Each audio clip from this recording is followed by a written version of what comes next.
Hello guys, this is Pat from Pat back at it again. Sorry if the mic sounds a little bit different, and of course you can see me in a different light. I'm recording from my laptop just to make this video come out in time. So we had a couple of days ago the start of Legacy Duels, and I think I've already finished the event, so actually I missed just the last icon. And of course I wanted to share with you what I think is the best deck you can use for this event. But of course, before jumping right into it, guys, just a quick reminder: if you enjoy the content, please leave a like and subscribe. I really appreciate it and really helps me a lot. Let's jump right into it. So let's go right into if the connection can help me. Actually, it seems like not. Give me just a second. Of course, as always, we have some trouble with the connection here. It was a nightmare, but I think we can handle this. So let's start again. We have the Legacy Duel event, and this is the deck list that I'm using. So it's not one of the loner ones, but it's a different one.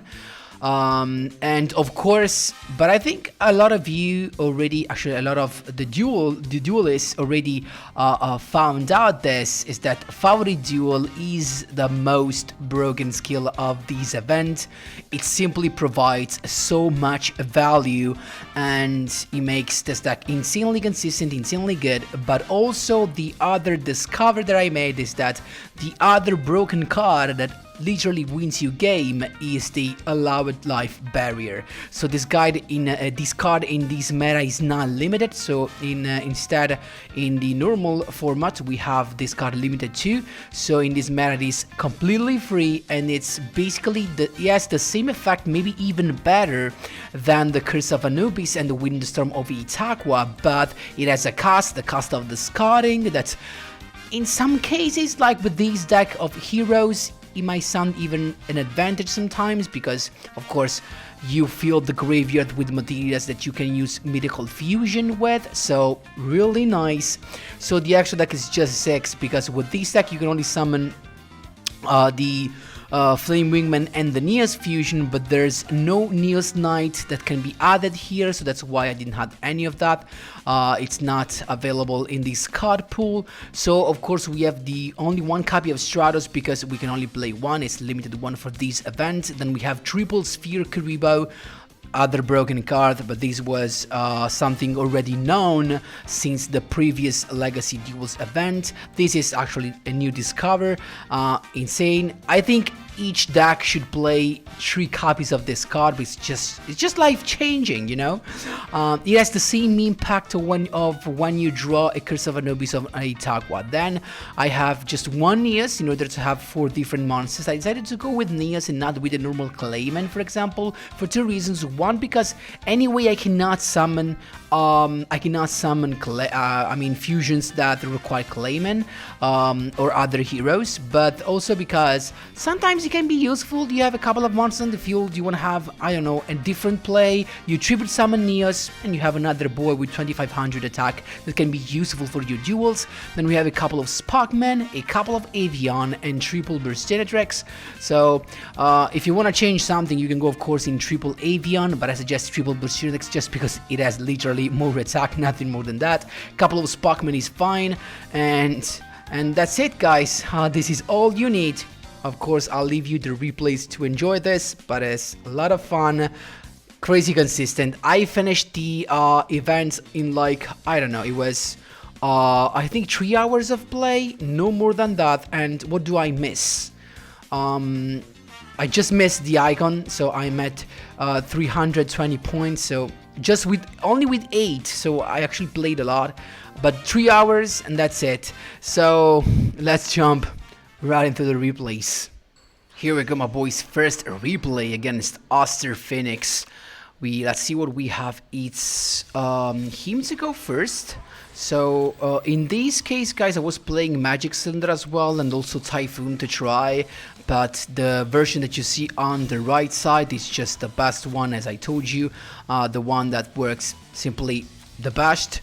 We had, of course, the skill to have a couple of monsters in the graveyard, so really easy. And I used the X drive skill to have an additional monster on the field. Just went all in at this point. He's got the Sphere Kuriboh and a Typhoon to get rid of that. So very nice move, as you can see, with Sparkman getting destroyed because he didn't get the boost. He's got the Vion to start milling. So this is an Omni Heroes deck. Pretty nice stuff. But right here, of course, with the best cards of the meta, Itagua and Anubis, of course, there's nothing he can do if he does not have a something to get rid of those. In fact, as you can see, Anubis just wins games. So basically playing the triple allowed life barrier as well. It's like playing 5 insane meta cards that simply saves your turn and gives you another draw. That's it. That's just how it works. So I went for the big boy, the Shining Flare Wingman, and I still have a couple of those, but I think it's gonna go for the big boy probably. The Trinity, could go with Trinity as well, but I guess he just went for the Adoration. That is not a bad move itself, because it can just, of course, lower the attack of the Flare Wingman, but I just have Itagua again, so there's really nothing you could do at this point. I can just attack the Adoration and I have the damage inflicted by my boy, and that's how you do it, my boys. There you go. Here we go, my boys, Generation of Heroes. So this is one of the suggested skills in the loner decks, but definitely, as you will see, there's literally no story. The Generation of Heroes skill cannot compete with Favorite Duel. Favorite Duel is just too much. I actually thought that they would have banned this after the last Legacy Duels, but they decided not to. I didn't understand that. So here he got actually a nice board because he managed to get the Monster Reborn to steal my Neos. So very nice move right there. I got the Typhoon because I was playing Typhoon as well in the first duels. And as you can see, I've got simply the power right here. I got to showcase you the power of Favorite Duel itself. It's just too much. Look at that. Even on the field. Flame Wingman to begin with. At this point we can just have the second one. So as you can see, I used the X skill just to had an Avian and summon him in order that I had actually the chance to go with 2 Flame Wingmen, because there's only one case scenario right here. I mean, that could be a case scenario when he has a Sphere Kuriboh and he actually wins at that point, because all of my boys gets in defense and he can just come back next turn. So that's why I forced the play to go with the second Flame Wingman, so that, you know, he can have 1 Sphere Kuriboh, but 2 is most unlikely, right? So I went with the Skyscraper, of course, and I predicted that he's got the Sphere Kuriboh, but only 1, and unfortunately for him, the other Flame Wingman alone is enough to take care of this duel. That's how you do it, my boys. There you go. Third duel, my boys. Another discovery this was for these Legacy Duels was Fossil Warriors. I've seen a couple of those, to be honest, but they're pretty slow on the turn 1 and they have literally no play for that. So I think they show their best when they go second. In this case, we were the ones to go second with the Flame Wingman, and first summon Favorite Duel here to grab the Skyscraper, and then we got a couple of set cards that actually double allow life barrier, right? So it's got the Rock Bombardment, pretty nice move right there with the Tickle Crusader, setting down my Flame Wingman. It's got the GX drive and I think the Submarinoroid, so it's a weird thing actually, because it's got the Submarinoroid and then the Tickle Crusader, but here comes the power of life barrier. It's basically like another copy of Itagua and Anubis. There you go, he attacked, I just discard, and I also do not take damage from Submarinoroid, so I'm really chilling. GX drive as well to grab a Sparkman, as you can see, summoning the Sparkman, using the Favorite Duel to grab another Miracle Fusion from my from outside my deck. I went for the Submarinoroid, taking care of that, and then the Sparkman to attack the Tickle Crusader that sets down my Flame Wingman again. So that's why I actually kept the Polymerization end just to make sure to save my Flame Wingman for next turn with the allowed life barrier. So he went with the Monster Reborn, attacking again, Boom, life barrier saves everything, no damage at all. Other hit 100 saved from submarineroids, so I'm chilling right now. Again, favorite duel, another miracle fusion. At this point, first Shining Flare Wingman because I wanted to have lethal. I still was afraid of a Sphere Kuribo in his hand. That's why I went with double. So same reasoning of the previous duel. I thought he can have one but not two. So instead I think he didn't even have one because he just scooped. That's how you do it, my boys. There you go.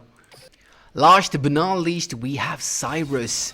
Double set and a set monster to begin with. We got the Stratos to grab one of the pieces of the combo, GX Drive to grab the other one because we have already the poly in our hand. First thing first, polymerization into Flame Wingman.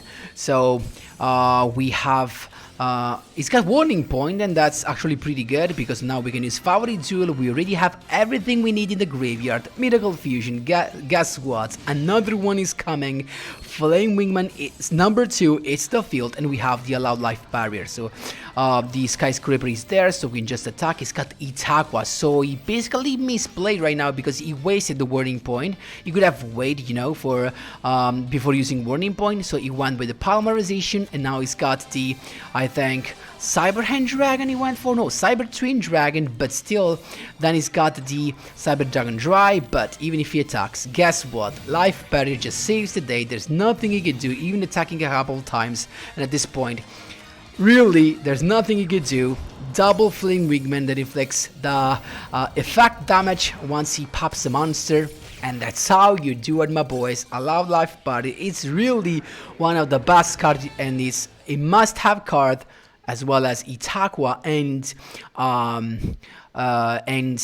Anubis, a card that you must run in every deck you play, even if you do not play, of course, heroes. Guys, that was all from my vacation site. I hope you enjoyed that. I wanted to show you this, even if I was here at my parents' house. So, hope you enjoyed this. Of course, let me know if you are enjoying this Legacy Duels event. Of course, when I have to play, when I can play heroes, I'm always enjoying the event. And now that heroes are the strongest, it's even better for my point of view, of course. Anyway, guys, if you have any questions, don't be afraid to drop them in the comment section down below. Thanks a lot for watching, and as always, see you in the next one.